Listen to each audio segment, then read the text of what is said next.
নদীতে এরকমই হয়, নদীর ইসে এরকমই হয়।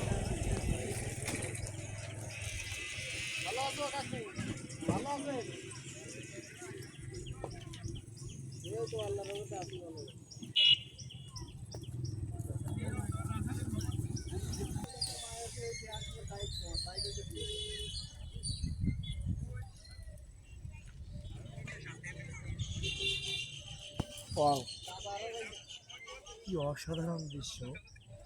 আমরা এখন আছি শরতের একদম বিকালে। এটা হচ্ছে নবগঙ্গা নদী, আমাদের নড়াইল জেলার উত্তর প্রান্তে। এই যে মিঠাপুর বাজার, মিঠাপুর বাজারের পাশেই ওটা হচ্ছে নকখালি দাখিল মাদ্রাসা। আর এই মিঠাপুর বাজার, এই নদীটি চলে গেছে এদিকে একদম নদী হয়ে লোহাগড়াতে, ব্রাহ্মণনগর আর লোহাগড়া।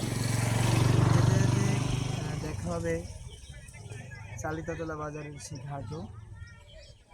তো অসাধারণ লাগছে, প্রতিলিপনা ভেসে যাচ্ছে, নদীর স্রোতগুলো একদম পাক খাচ্ছে, যেমন বলে ঘূর্ণি পাক। তো আমরা এখন আছি মিঠাপুর বাজারে। আর এদিকে কিন্তু নালিয়া সীতাপুরে একদম মাগুরা জেলা।